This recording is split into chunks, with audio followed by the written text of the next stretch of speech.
Okay, I'm going to talk about a couple interesting units you haven't necessarily heard of if you've never had chemistry before, and some other units that you probably have heard other people saying.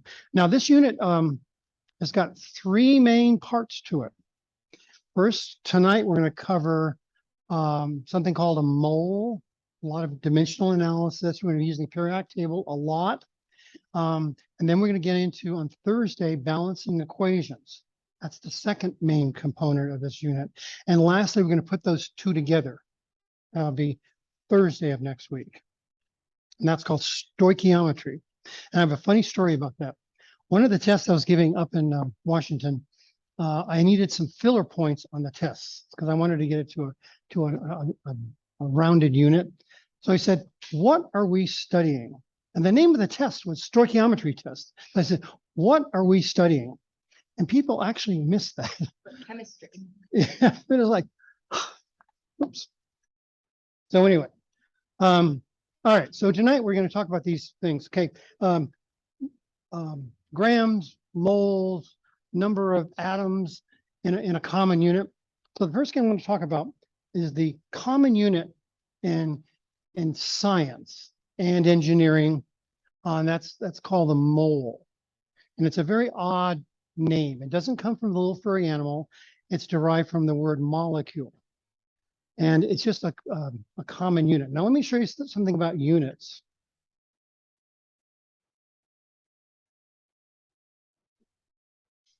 Every discipline has a unit that they're used to using.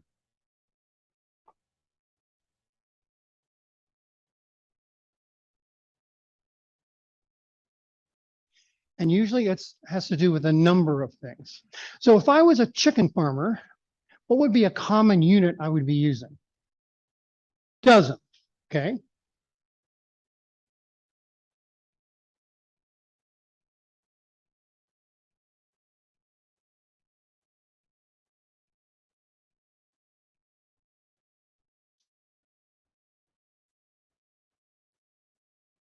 Okay. If you were going to go to the store, say a store that specializes in office stuff, like Office Depot or something, and you wanted some paper, what is the common unit you'd use? Like, you're going to buy some copy paper. You're going to buy a ream. How many's in a ream? It is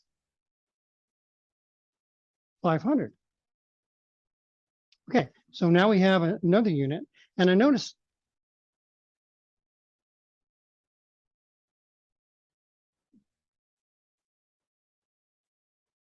okay. I want you to notice something, the difference between those two.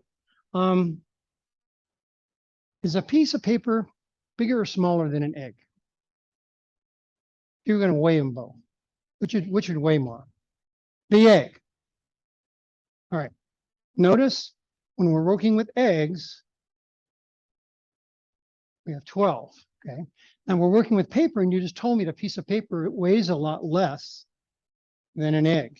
And notice the common unit is a ream. So when these are going up,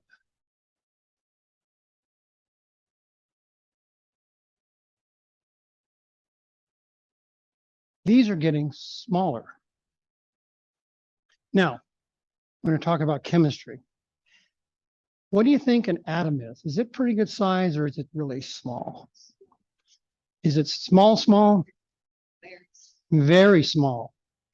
Now, remember, each discipline has a common unit they use. Well, in chemistry, that unit is going to be the mole.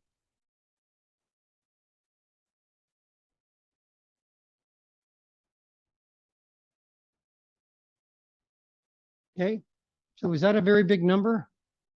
You betcha it's a big number. And that tells you how small the atom is compared to a piece of paper. It's dang small. That's a 6 with 23 zeros after it. And the reason why I wrote it in scientific notation is why? It's awkward numbers. So we don't want to put in 23 zeros. You use scientific notation. So that's a really good example of how scientific notation really helps out. Okay, so the mole. All right. A guy named Avogadro invented this number.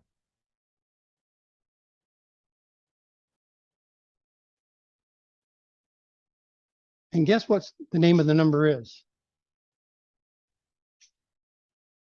Avogadro's number, right? Has anyone been to Trader Joe's and saw their guacamole stand? Trader Joe's is really cool. I'll have a guacamole. Used to make guacamole. Anyway, so being in chemistry class, you know what they're getting at. So. All right. So anyway, that's the common unit. And it is a unit. It's just a counting unit. Can we have a dozen chickens? Like a dozen eggs? Can we have a double? We can. How about a ream of chickens? Can we have a ream of chickens? It's 500 chickens. We have 500 chickens. Okay. A mole is the same thing. It's just a number. It's a convenient unit. So we can have a mole of students. So that's a lot of students. We can have a mole of chickens. But commonly, we're going to refer to it as a mole of atoms or a mole of molecules. Those are the two main things we're going to be talking about. And again, it's because it's convenient.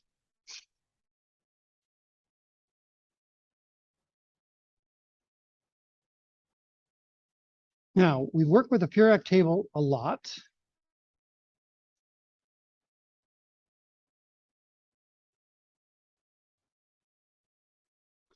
And let's talk about the decimal number. And look at carbon. We talked about the 6, atomic number 6, 6 pronouns. The C is a symbol. Carbon is obviously the name. 12.01. Remember we talked about the naturally occurring isotopes in nature? And that's the weighted average of all those. If we took Avogadro's number of carbon atoms, 6.02 times 10 to the 23rd atoms of carbon, and weighed them, guess what it would weigh? 12.01, right, grams. That's a mole of them.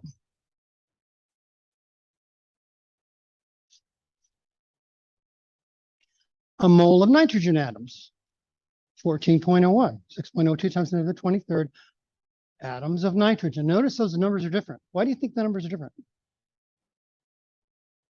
And before you answer, if I had a bowl of 10 oranges and a bowl of 10 grapes, which one would weigh more? The oranges, because the orange is bigger than the grape. That's why same number, 10 and 10. So keep that in your thoughts as to why the nitrogen 14.01 and the other is 12.01. Remember, they're both a mole, 6.02 times 10 to the 23rd.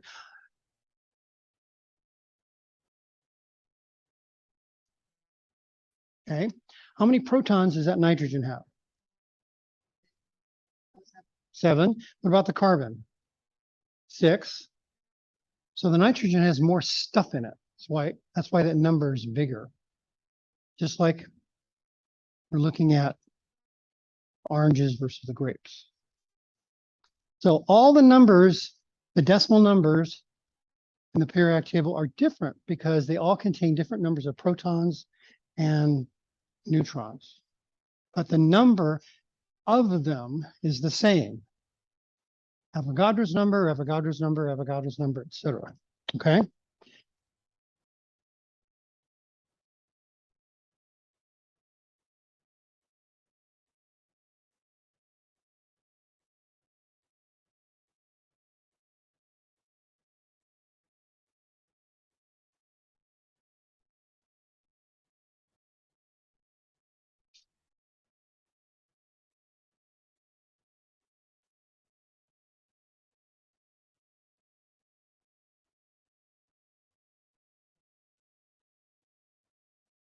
So we're going to be using, remember from unit 1, we had dimensional analysis.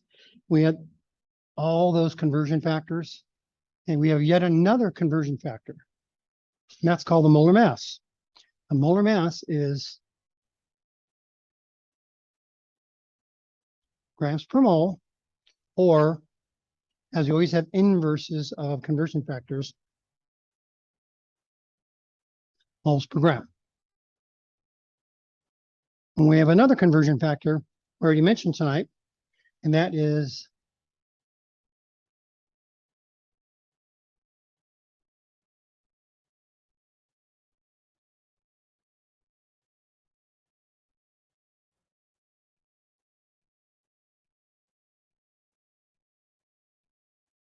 6.02 times 10 to the 23rd atoms or molecules, depending on what we're dealing with, per mole. Then, of course, we have the inverse of that.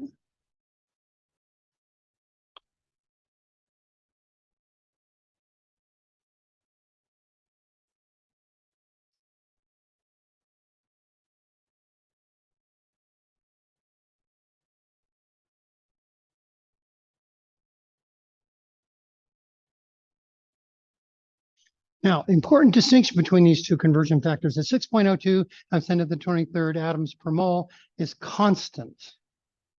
It doesn't matter what we're talking about. Chickens, atoms, or molecules. That never changes. However, the grams per mole of the molar mass is very different depending on what chemical we're talking about. Yeah.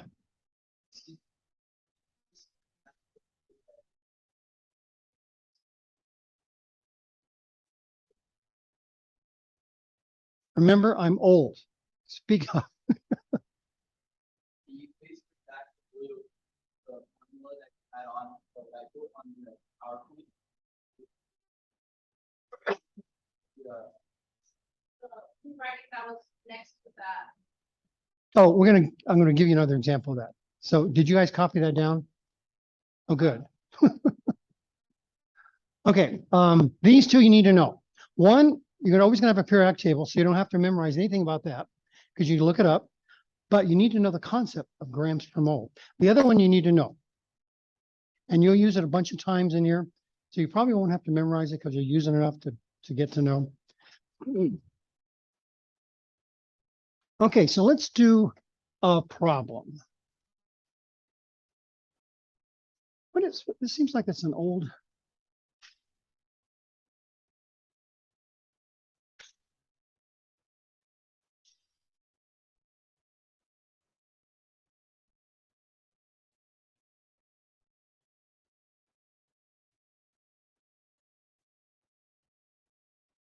Okay, so let's do some example problems here. Let's say I had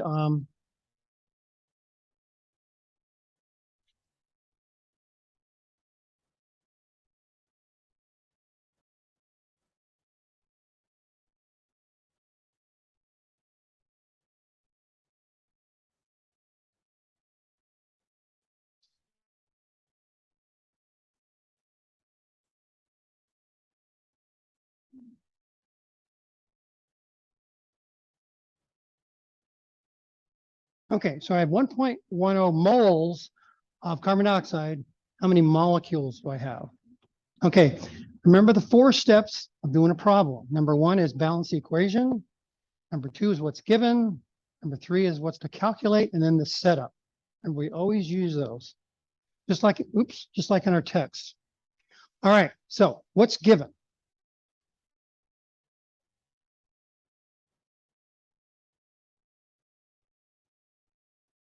Okay, what are we trying to calculate? How many molecules? Well, we're going to use Avogadro's number to solve this. Okay, so what's our conversion factor to get us from moles to number of molecules?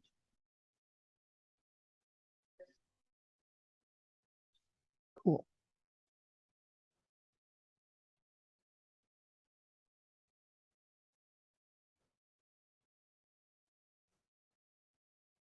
Now remember, we have to be careful whether we're talking about atoms or molecules. Again, Molecules are made up of individual atoms. Okay, and our units cancel. So we're left with molecules. That's supposed to be molecules. And we're trying to calculate number of molecules. So the setup is right. Remember, 90%.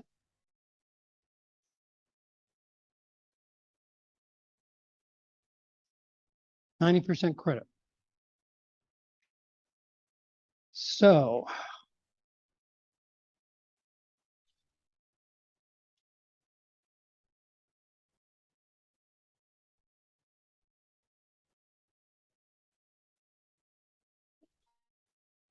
I left 2 things at home today.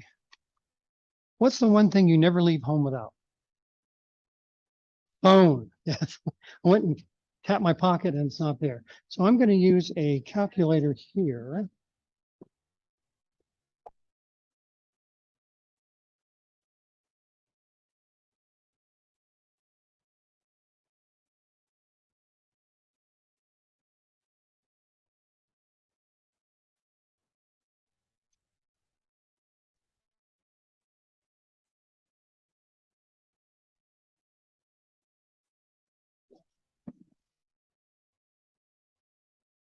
Okay, what about sig figs? How many sig figs are on the left?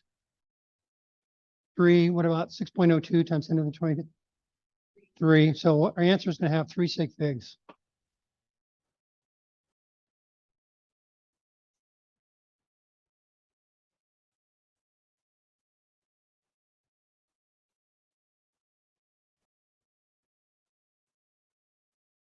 Now that's a one-stepper. Remember, unit 1, somebody had like 4 and 5 steps. So that's a lot of molecules. 1.1. I got 10 to the 24. Well,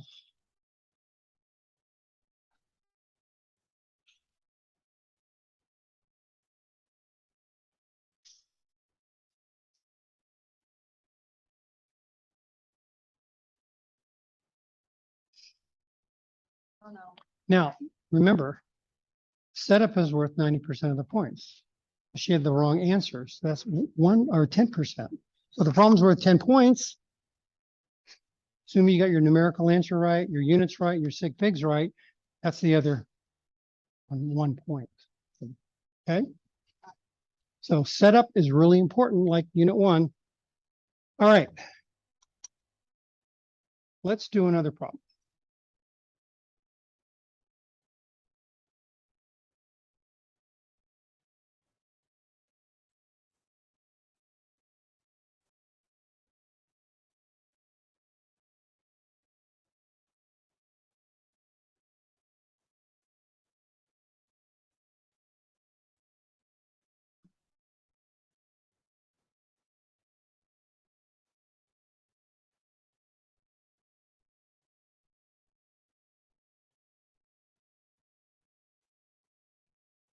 Okay, how many grams are in 1.2?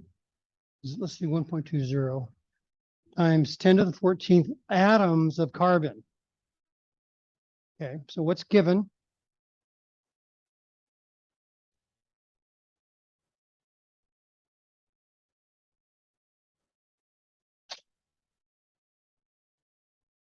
Now I want you to start putting the chemical above the given.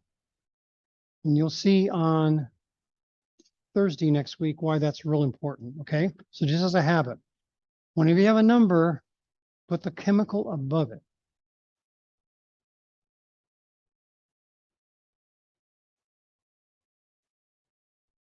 And we're calculating what? Grams, right. Okay, so what conversion factors are you going to use? First we'll convert it.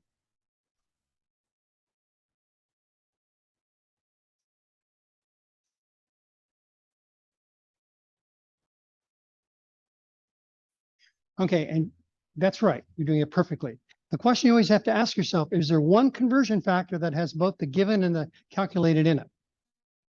If there is no conversion factor then it's a multi-step problem. It could be 2 steps or 12 steps. The main thing is What's the intermediate all the time going to get used to convert to? What's the new unit we learned today? Moles. If in doubt, convert to moles. If in doubt, convert to moles. Unit 5, if in doubt, convert to moles. Same thing. That's our new flag we're going to be waving. All right, so how do we convert the number of atoms to moles? As she said,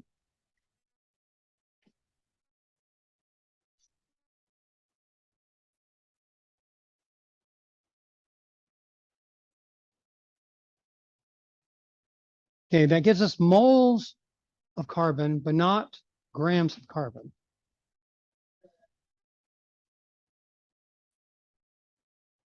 Yeah.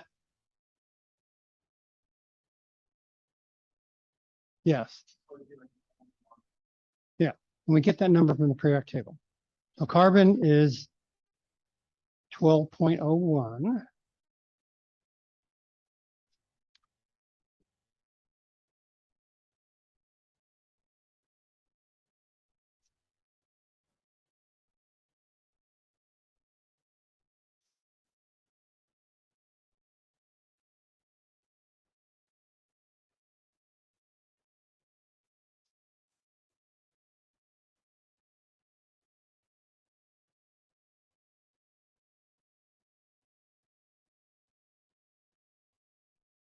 Okay. So we're left with grams. What are we trying to calculate? Grams.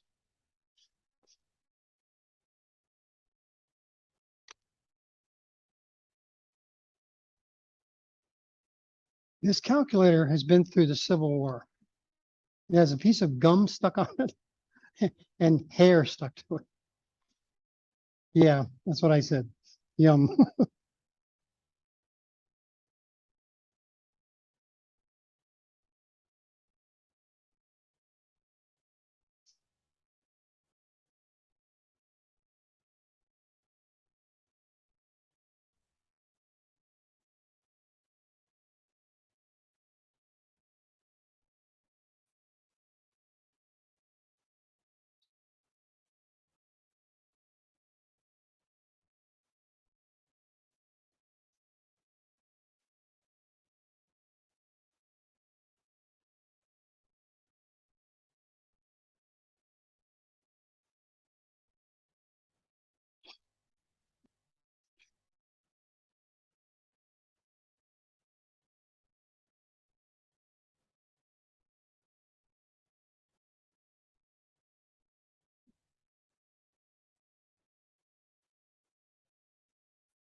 This calculator. I need another calculator.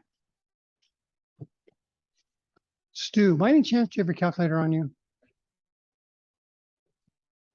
Ah, no, no, no. No, no, no. That one converted my answer to degrees.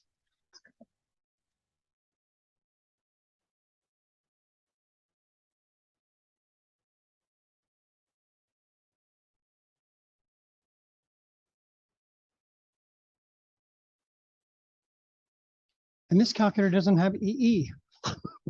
Ah, no, I'm gonna use a calculator all night. So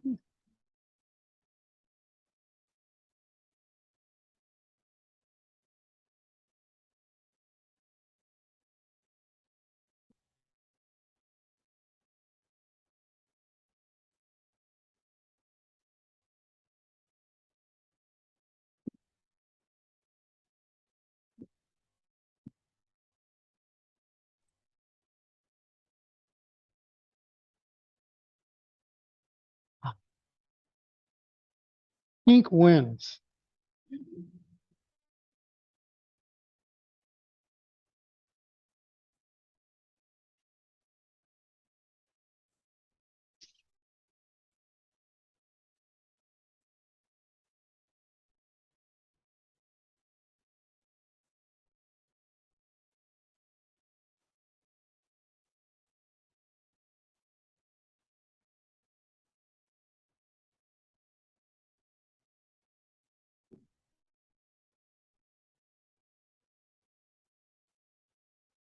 Okay, sig fig wise, how many is are gonna, ants you're gonna have?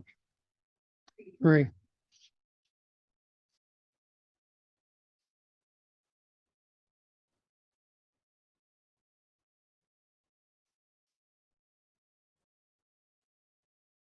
So not very many. That's a lot of atoms to start with. Just as an idea how really small those atoms are. 10 to the 14th. That's 1 with 14 zeros. And they're still not even way a gram, way below a gram.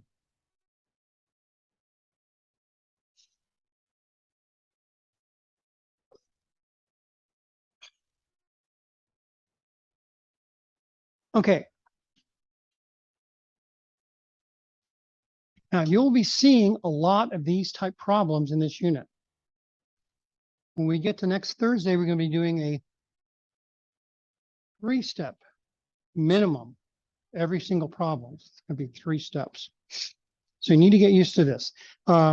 Unit cancellation, significant figures, you need to review those if you're don't remember them. Frequently, I'll do things with 3 significant figures. And that's because when I grew up in the 60s, we had slide rules. Slide rules are 3 sig figs. All through my undergraduate at Davis, slide rules. And when I get into graduate school, calculators, big deal. So anyway, so for me, I think in 3 sig figs. And the movie Apollo 13, there's one shot of a whole room full of engineers. Now, Apollo 13 got us to the moon. Whole room full of engineers. Every single one of them had a slide rule. So 3 sig figs got us to the moon. So it's not too shabby.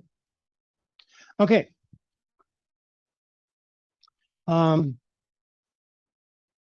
Let's see.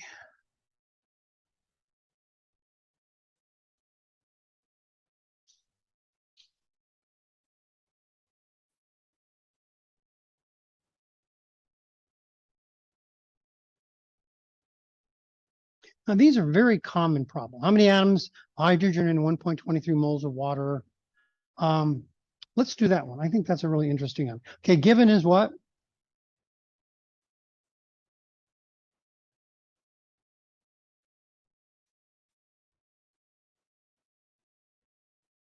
What are we trying to calculate?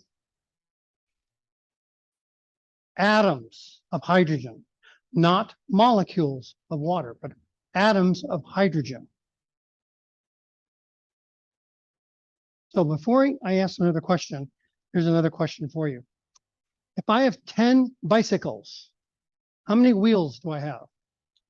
20. Boom. Already got the answer. Why? 2 wheels per bicycle. Okay. So now let's look at water. What's the formula for water? It's a tough one. H2O.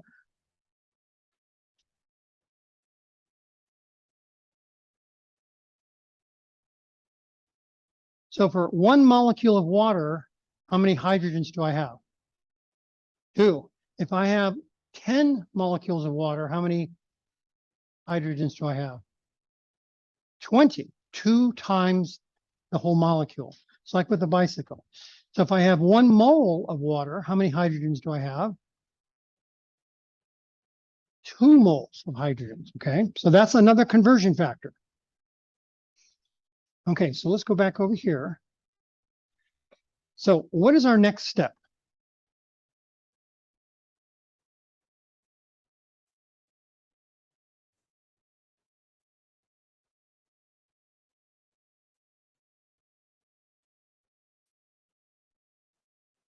Can we do that directly?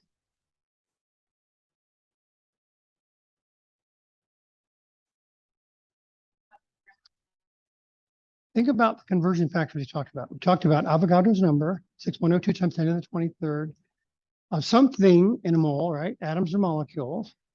And then we have the molar mass, grams per mole from the periodic table. And then we also have 2 atoms of hydrogen per 1 molecule of water. It's another conversion factor we just went through. Okay, so what's going to be our next step? You're on the right track, though. We're really on the right track. When I say grams, excuse me, when I say moles of water, am I talking about moles of hydrogen? No, I'm talking about moles of water. So let's figure out how many water molecules we got.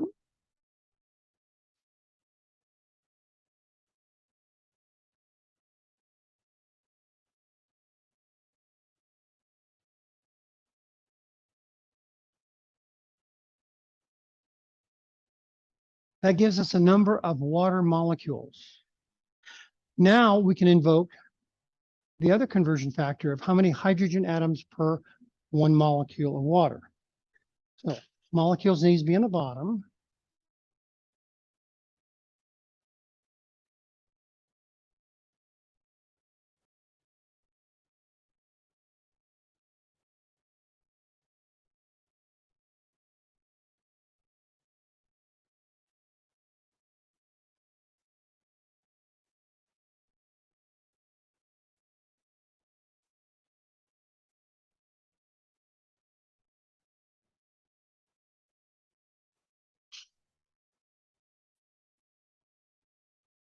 Molecules cancel, leaves us with atoms of hydrogen. And there's a lot of tricky problems out there, and I want you to read them really carefully. When they say atoms of something, how many? Make sure you understand what the original molecule is. And you need to do this additional conversion of how many atoms of that hydrogen or whatever are in the whole thing. Could be 1 to 2, 4 to 1, 6 to, whatever. Okay, so just be careful on reading, picking out what's given, what are you trying to calculate? And then there's the setup.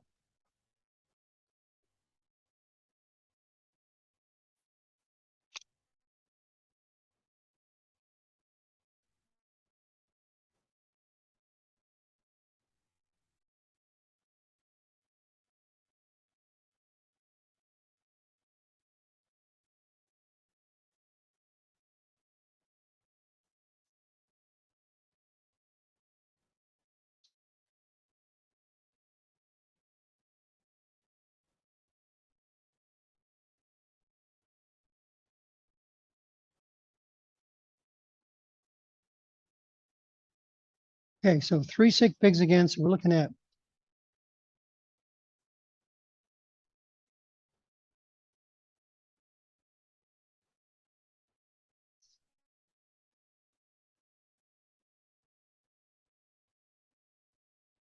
okay. Does that make sense? That problem? Yeah. Huh?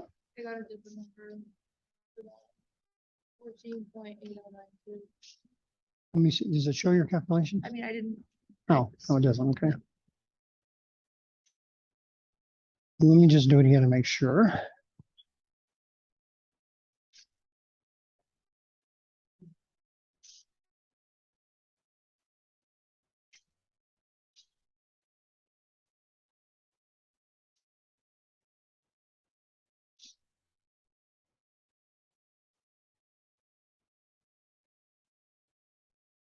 You are right.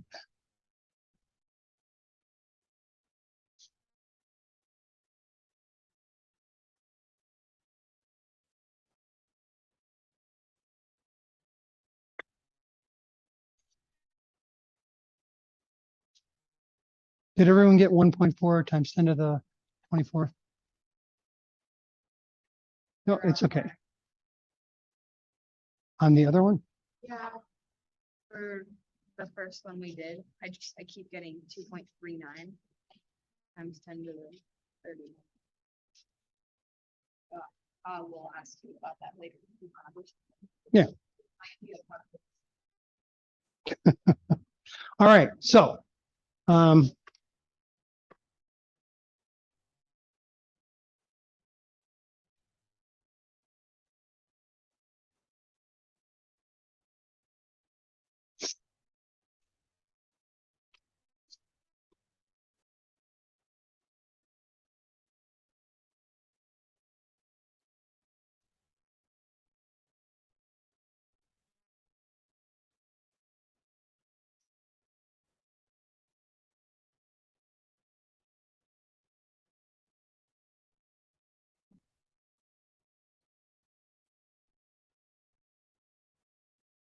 Okay.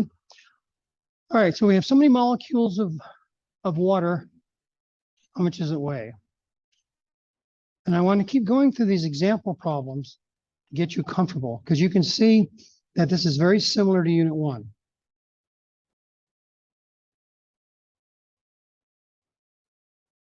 Except it's all chemistry stuff.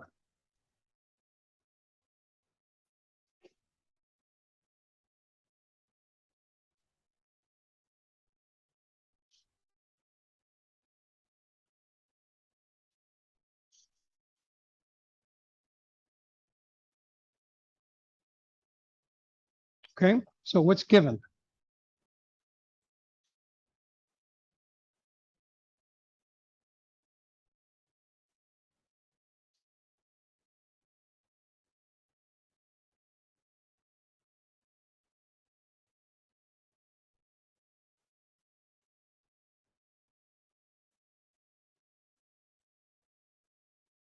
And what are we trying to calculate?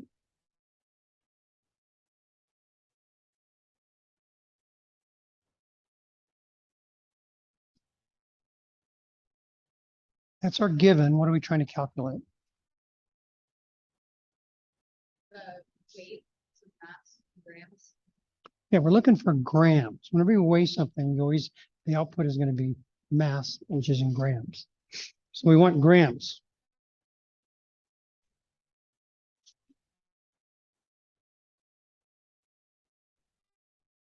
So how can we do this problem? What are our conversion factors? You've learned 3 tonight, 3 new ones. 6.02 times 10 to the 23rd atoms or molecules in a mole. Molar mass from the formula based on the periodic table in grams per mole. And we also have atoms per molecule, depending on what molecule we're working at. Okay, so of those 3 conversion factors, what are we going to start with?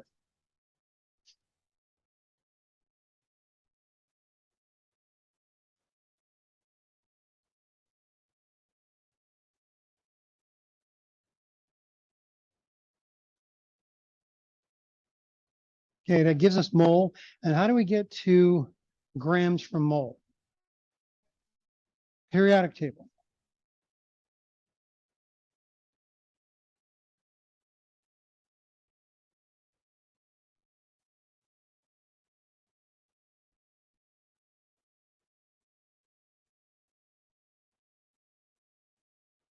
So if we look at the periodic table, well, that's too hard to see up there.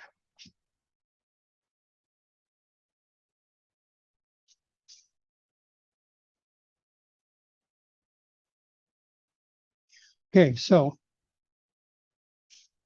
water weighs 1.01 gram per mole. Oxygen is 16.00 grams per mole. So to find the molar mass for water,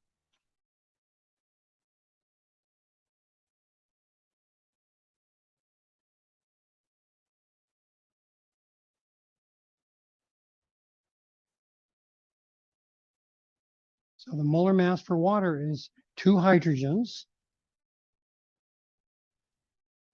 at 101 apiece, 1 oxygen at 16. Yeah, because there's two 101s. So it's 18.02 grams per mole.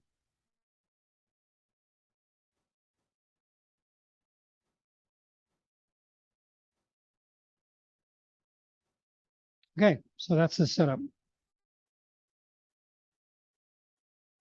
And again, thinking process. You look first for a direct conversion factor that has both the given and calculated in it. If you don't have one, then it's a multi-step problem. Sometimes 2, 3. In fact, your take-home problem I gave you is a whole bunch of steps. Okay, so let's see what it's going to be.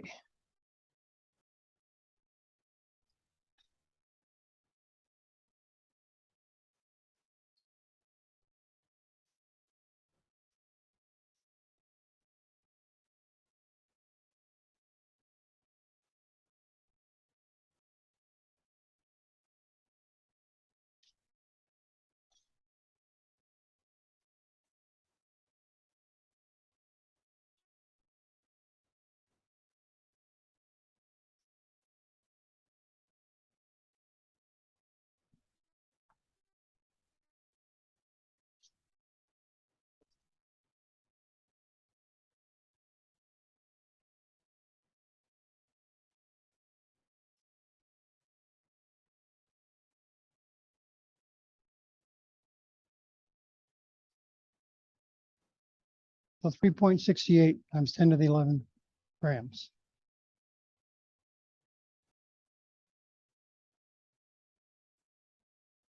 Okay, are these starting to sink in? It's just like unit 1. Given, calculate, setup. Given, calculate, setup.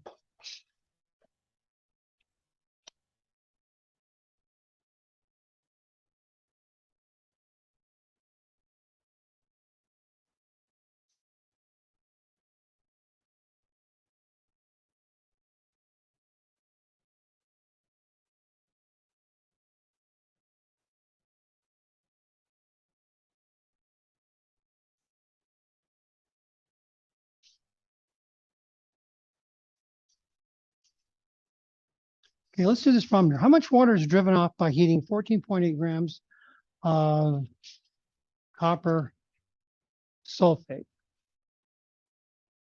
Which copper sulfate is that, by the way? Is it copper 2 or copper 1? Copper 2, right, exactly. Good. Sulfate is a -2. And you have 1 copper against that -2, so it's got to be a +2. So it's copper 2. Okay. Now I got to explain something about this molecule.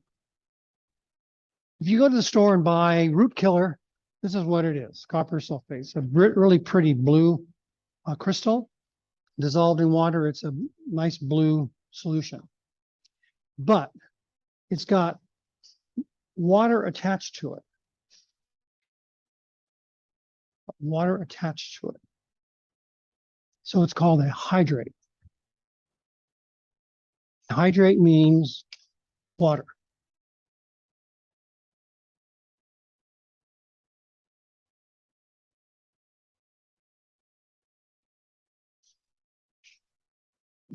And we designate this hydrate with this, which is usually a solid dot, a big dot too, and it's midway. It's neither a subscript or a superscript. It's right in the middle.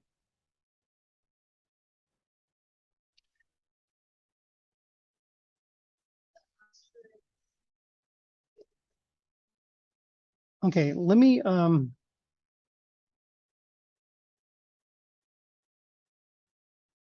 this is usually what it looks like in one line.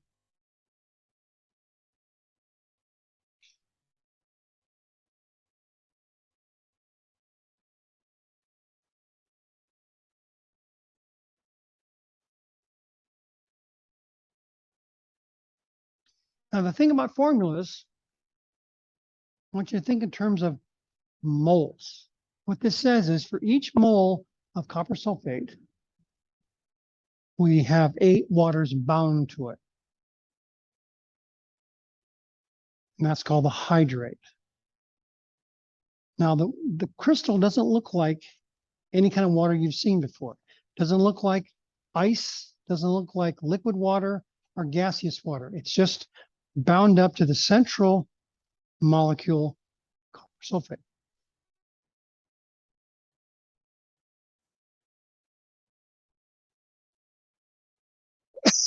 Okay, so this problem says how much water is driven off by heating 14.8 grams of copper sulfate hydrate. So what do you think we need to do in this problem? Remember, the formula is a molecular formula. It's also a molar formula. This is another very common problem. I think for grams of water. And can we go directly from grams of copper sulfate hydrate to grams of water? What do we have to go through first? If in doubt, convert to moles. Yeah, so let's start with moles of copper sulfate. And then from there, we can figure out the moles of water given off. Okay, so first thing is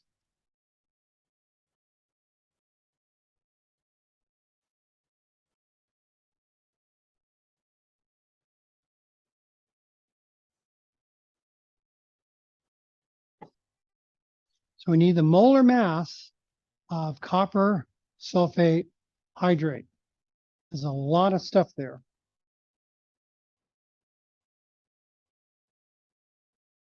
Copper.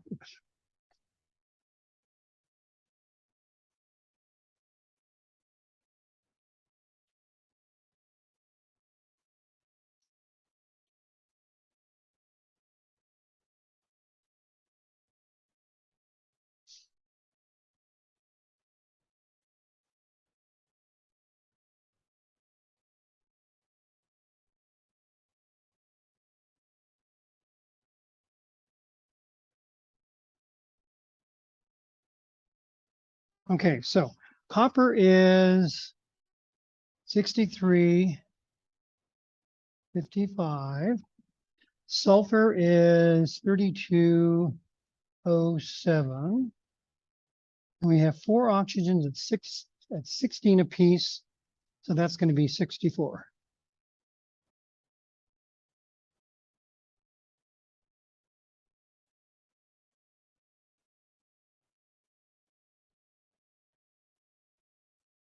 So assuming my math is right, 159.62 grams per mole. Okay. Is that right? What haven't I included?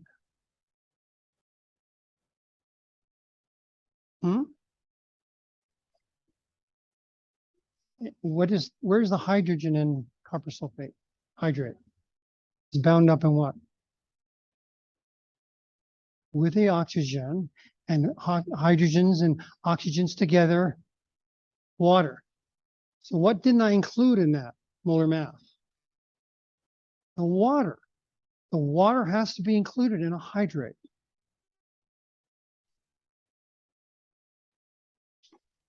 As you remember, water is 1802. We had 4 of them. No, excuse me, 8 of them.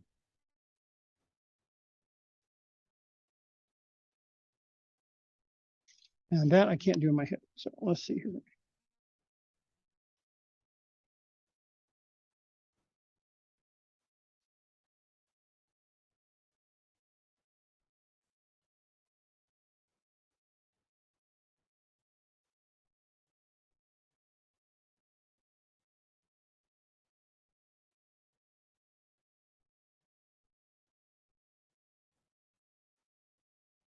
Okay, so the molar mass for the copper sulfate hydrate is this guy. Yeah.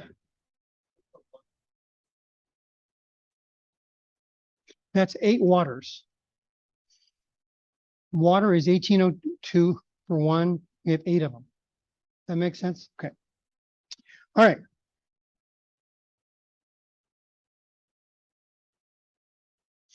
Let's get back to our problem here now.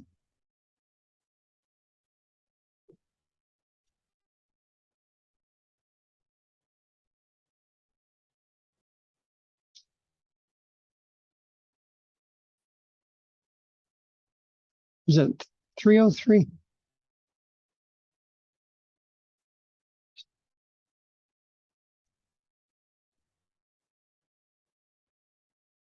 Okay, so that calculation gives us moles of copper sulfate. Moles of copper sulfate. What is the ratio of moles of copper sulfate to moles of water?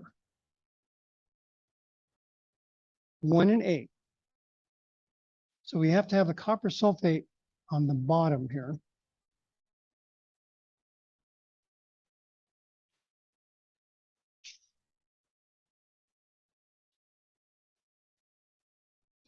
So it cancels. Now that gives us moles of water. Do we want moles of water? We want what? Grams of water. So we need to get the moles of water to grams of water. Moles need to cancel.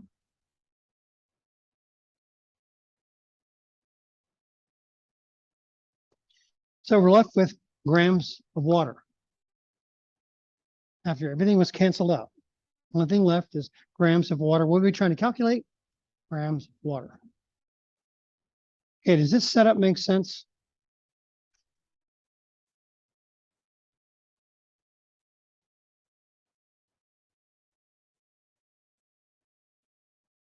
Okay, well, let's see what this guy is here.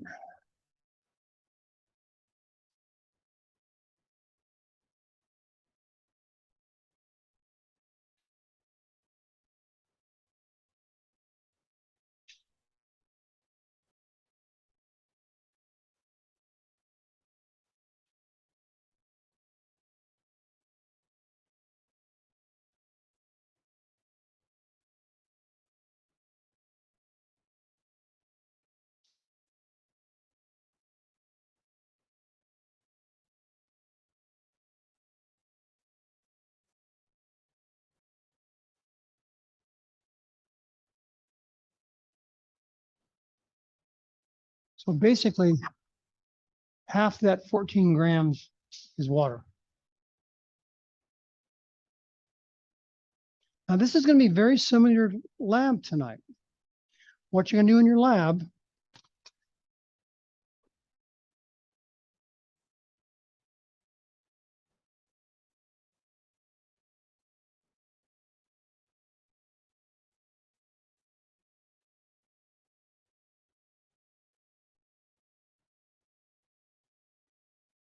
you're going to take studium. What is the chemical we find the hydrate on? Is it copper sulfate? Yeah.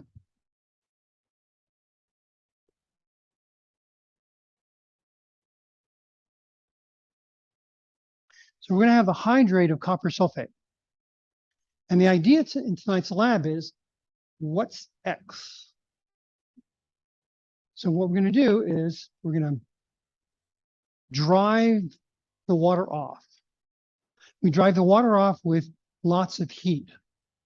In fact, the nice blue color is not going to be blue anymore, because what gives it blue is that water molecules around that are bound in a way that makes it give off that nice blue color.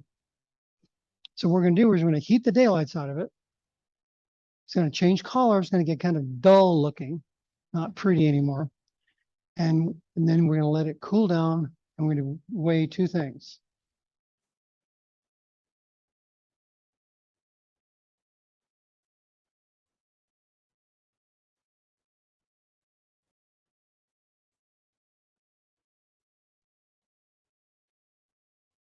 So we need to weigh the leftover stuff. The leftover stuff has no water in it.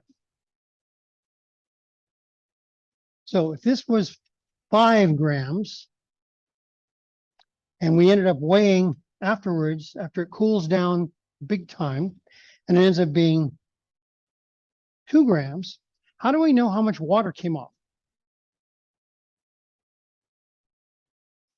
Yeah, subtract what? Initial versus final. And the difference is going to be less because the water's been driven off. So it's basically going to be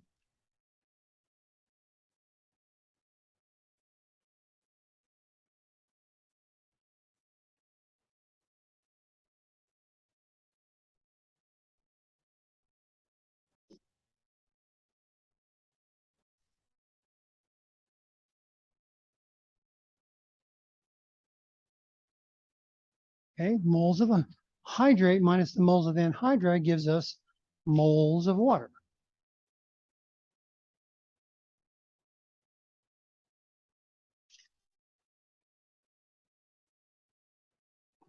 But we don't have moles, we have grams. We got to convert the grams to moles.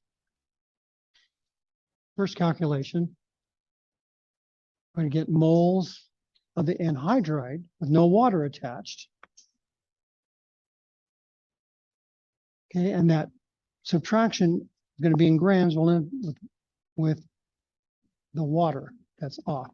And now we need to find how many moles of the water that left.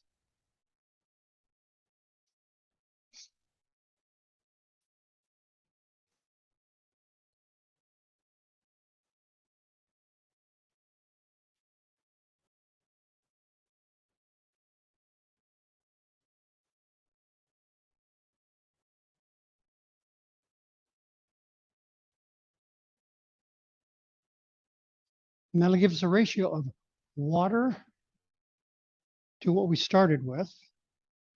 And then we need to get integers out of this because we're not gonna have a fraction of a water on there. Okay. And then that'll be X. So calculation wise, it's pretty straightforward after today's lecture. That's grams to moles, moles to grams. And it's a nice lab. This lab is taught at every school I've ever taught at, including high school.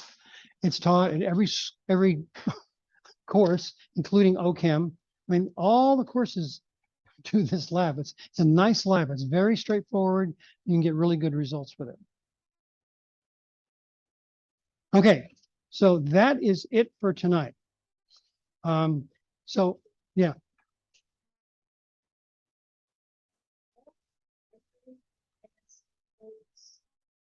What was that one? anhydrate. Anhydrate means without water.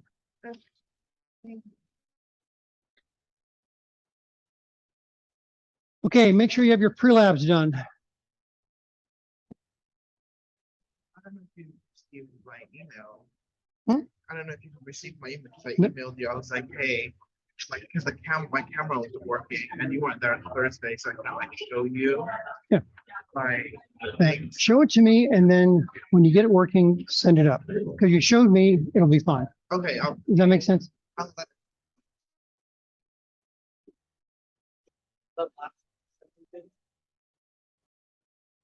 Uh-huh. I was confused on this third one. I understood everything from, so I have 14.8 grams, this, copper sulfate, whatever.